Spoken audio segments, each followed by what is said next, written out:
सोचिए, एक ऐसा राज्य जो बंटा हुआ है, एक परिवार जो लालच, ईर्ष्या और ताकत की प्यास से टूट गया है। ये है महाभारत की दुनिया, एक प्राचीन भारतीय महाकाव्य जो आज भी पीढ़ी दर पीढ़ी को मोहित और प्रेरित करता है। हमारी कहानी शुरू होती है हस्तिनापुर के बीचों बीच, जो कुरु साम्राज्य की राजधानी थी। इस आने वाले तूफान के केंद्र में दो भाई बंधुओं के बीच की भीषण प्रतिद्वंदिता है। पांडव, जो धार्मिकता और सदाचार का प्रतीक है, और कौरव, जो ईर्ष्या और महत्वाकांक्षा से भरे हुए हैं। विचारधाराओं के टकराव का मंच तैयार है, जो एक विनाशकारी संघर्ष की ओर ले जाता है। पांडव, 5 भाई जो वफादारी और धार्मिकता से बंधे थे, आशा की किरण बनकर खड़े थे। युधिष्ठिर, सबसे बड़े भाई, सदाचार और ज्ञान की मूर्ति थे। भीम, शक्तिशाली योद्धा, अद्वितीय ताकत रखते थे।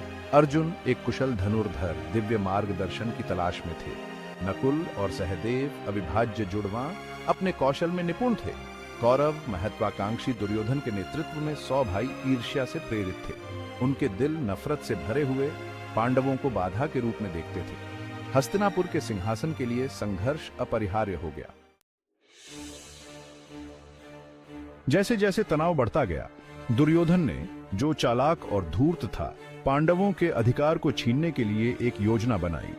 उसने उन्हें पासा के खेल के लिए चुनौती दी, एक ऐसा खेल जो देखने में हानिरहित लग रहा था लेकिन महाकाव्य में एक महत्वपूर्ण मोड़ बन गया।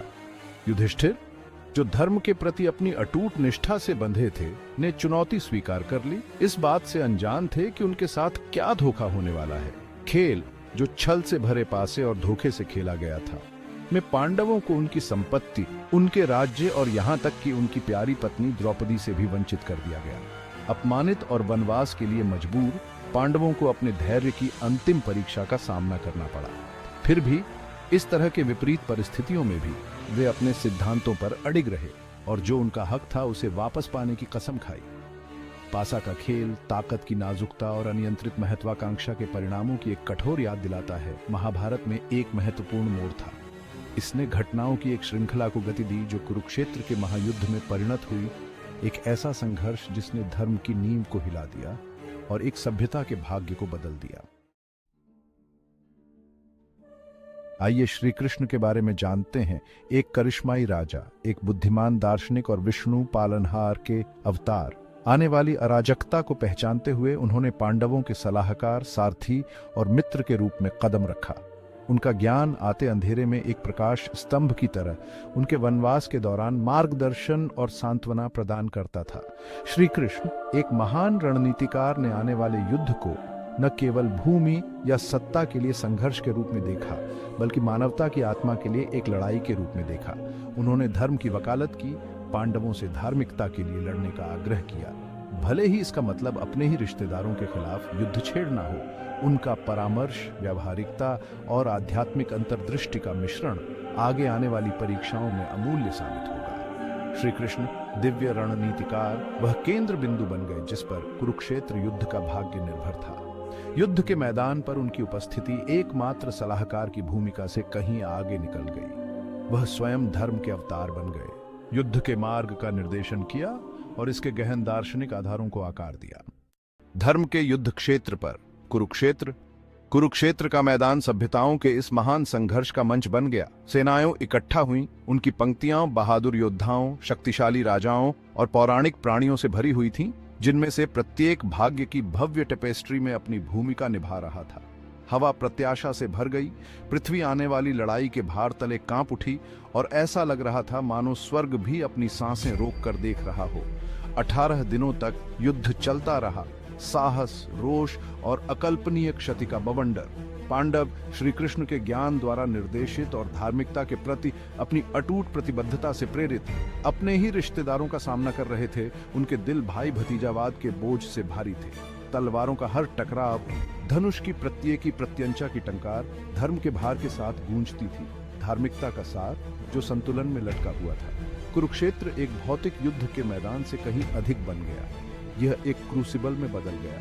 मानव धीरज की सीमाओं, नैतिकता की सीमाओं और अनियंत्रित महत्वाकांक्षा के गहन परिणामों का परीक्षण। ये महाकाव्य संघर्ष की चक्रीय प्रकृति और अच्छाई और बुराई के बीच स्थायी संघर्ष की कठोर याद दिलाता है, जो हम सभी के भीतर रहता है। युद्ध के बीच ज्ञान का एक गीत। युद्ध की अराजकता के बीच एक गहन संवाद सामने आया, जो समय और संस्कृति की सीमाओं को पार कर गया। पांडवों के बहादुर योद्धा अर्जुन ने खुद को संदेह से ग्रस्त पाया। उनकी आत्मा अपने ही रिश्तेदारों के खिलाफ युद्ध छेड़ने की संभावना से कुचल गई। संकट के उस क्षण में श्री कृष्ण, उनके सारथी और मार्गदर्शक, ने ज्ञान का एक कालातीत संदेश साझा किया।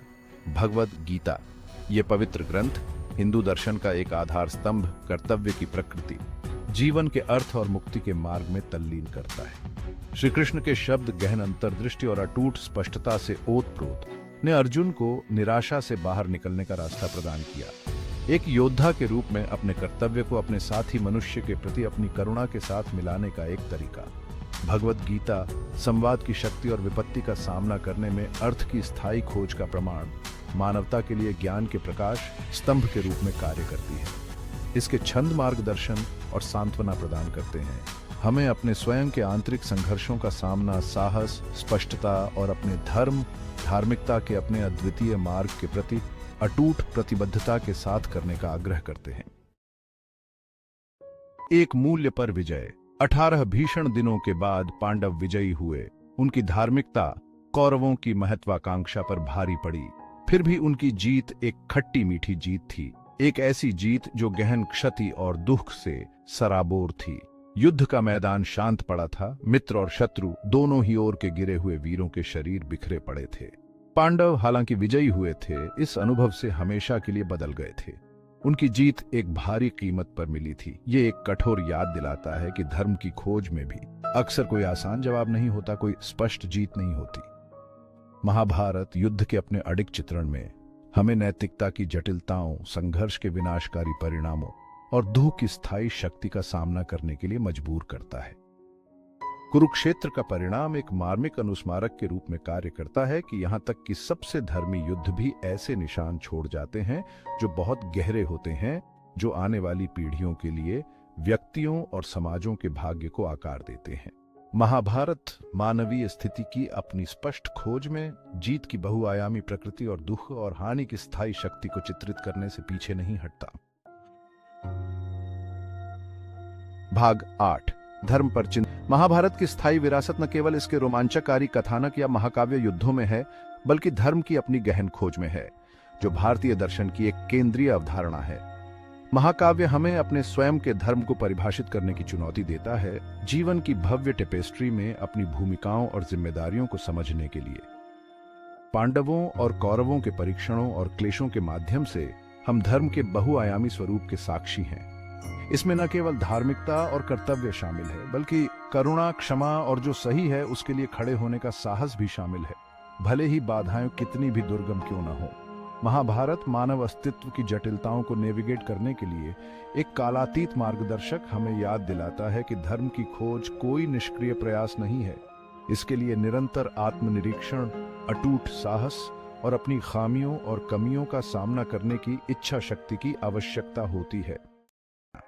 जबकि महाभारत प्राचीन भारत के संदर्भ में सामने आता है, इसके विषय मानवीय अनुभव के साथ गहराई से प्रतिध्वनित होते हैं, समय और सांस्कृतिक सीमाओं को पार करते हुए। सत्ता, लालच, कर्तव्य, प्रेम और विश्वासघात की महाकाव्य की खोज हमारे आधुनिक विश्व में प्रासंगिकता रखती है। पांडवों और कौरवों के बीच संघर्ष उन संघर्षों को दर्शाता है जो हम आज देखते हैं, राष्ट्रों के बीच, समाजों के भीतर और यहां तक कि हमारे अपने दिलों के भीतर भी। महाभारत हमें याद दिलाता है कि अच्छाई और बुराई के बीच लड़ाई एक महाकाव्य के पन्नों तक ही सीमित नहीं है, ये हम में से प्रत्येक के भीतर चलती रहती है। महाभारत के पाठों को समझकर हम अपने जीवन में बहुमूल्य अंतर्दृष्टि प्राप्त करते हैं। हम नैतिक चुनाव करने का महत्व सीखते हैं, अनियंत्रित महत्वाकांक्षा की विनाशकारी प्रकृति और क्षमा और करुणा की परिवर्तनकारी शक्ति। भाग 10, एक कालातीत महाकाव्य, महाभारत की स्थायी विरासत। महाभारत केवल एक प्राचीन महाकाव्य से कहीं अधिक कहानी कहने की शक्ति का प्रमाण है। इसकी कहानियां पीढ़ी दर पीढ़ी चली आ रही हैं, आज भी हमें मोहित, प्रेरित और चुनौती देती रहती हैं। चरित्र अपनी खामियों और जटिलताओं के साथ हमारे अपने मानवीय अनुभवों के साथ प्रतिध्वनित होते हैं, हमें याद दिलाते हैं कि अच्छाई और बुराई के बीच लड़ाई एक शाश्वत लड़ाई है।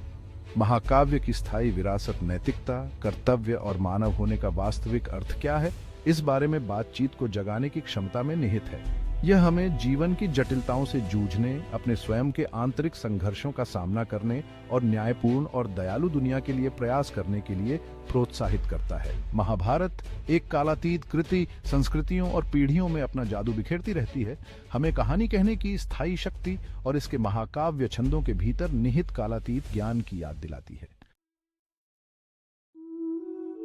भाग 11, निष्कर्ष, महाभारत की गूंज। जैसे ही महाभारत के माध्यम से हमारी यात्रा समाप्त होती है, हमारे मन में विस्मय और आश्चर्य की गहरी अनुभूति होती है। यह महाकाव्य अपने जटिल चरित्रों, मनोरंजक कथा और कालातीत ज्ञान के साथ समय के गलियारों से गूंजता रहता है। उन सभी को मार्गदर्शन और प्रेरणा प्रदान करता है जो इसकी गहराई में उतरते हैं। महाभारत हमें याद दिलाता है कि अच्छाई और बुराई के बीच लड़ाई एक प्राचीन महाकाव्य के पन्नों तक ही सीमित नहीं है। यह हम में से प्रत्येक के भीतर चलती रहती है। यह हमें अपने भीतर के राक्षसों का सामना करने, धार्मिकता के मार्ग को चुनने और ऐसी दुनिया के लिए प्रयास करने की चुनौती देता है जहां धर्म की जीत हो। महाभारत का ज्ञान हमारे मार्गों को रोशन करता रहे, हमें उद्देश्य, साहस और धर्म के प्रति अटूट प्रतिबद्धता से भरे जीवन जीने के लिए प्रेरित करता है।